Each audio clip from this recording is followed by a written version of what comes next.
parties and lies that pretty faces could just wink into my heart. In just a blink, it would all start. Eyes got blurry and I really wasn't thinking. Trapped, I couldn't move, let alone differ my left from my right. Oh, how overcome I was with deception.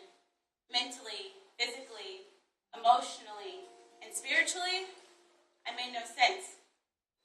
I thought I had it all together. Church on Sundays meant I had it better. Going out, I find so many wandering faces, so confused looking all around me, wondering why so many people were living so ungodly, drinking up all the booze and chasing all them dudes, when in reality, I was the lost one. Go ahead, give me a mirror, because honestly, I should be preaching to myself. Instead, I'd go out and think how all these heathens need Jesus, forgetting the fact that he came here to free us from the temptations that seize us, and this us that I speak of, yes, even includes me. No sin is uncommon. I'm just one in a million, giving in right there with them, one bad decision after the next. I'd be dropping low on a Saturday night, have my hands lifted high the next morning. I'd go out, I'd flirt, I'd drink, I'd work the floor, then all of a sudden, without warning, I'd be thinking of God no more. In that moment, I was just so confused and so judgmental. All those around me caught up in the exact same sin, not living for God, only for them.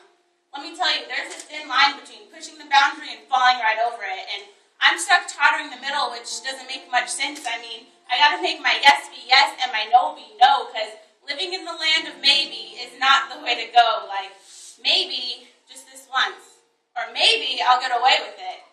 Yeah, maybe, but is it really worth reaching that status quo? I've been able to separate the walk and the talk from the start. Without admitting it at first, I'd say yes out loud, yet and still hold a no in my heart. Because honestly, from Satan, I couldn't be apart. Satan would look into my eyes and only tell me lies that I felt compelled to believe time and time again. Even if I was warned otherwise, I would just try to justify. So the truth would come to me every now and then, but I would just keep rejecting it time and time again. I mean, die to myself, but I liked who I was. So how about instead I'll just lie to myself and live the way I've been? Because living in this world, that's easy. Doing what everyone else was, trying to be accepted, I got that. But changing who I am, striving to be a better person, I'm sorry, was I not good enough? Then it hit me. Knocked me out cold. Falling to my knees, I black out. Lights out, game over. I lie there dead asleep, though I'm sure it seemed as if I was awake.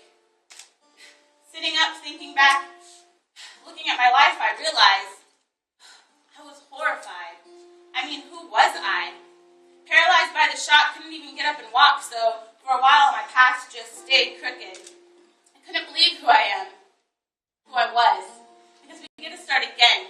Awaking now brand new, nothing seemed to change, yet everything was different.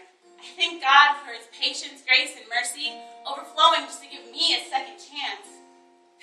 While drowning in my river of deceit, I realized that the only CPR that could save me was Christ's powerful resurrection. Come on. Did I mention his guidance? It was just what I needed. Crooked paths turned straight when it was his will that I heeded. Now that I see the light, I'm running without stopping at a new pace. Fast, strong, with such haste, because honestly, there isn't a second left in time to waste to get right and turn two-faced to true-faced.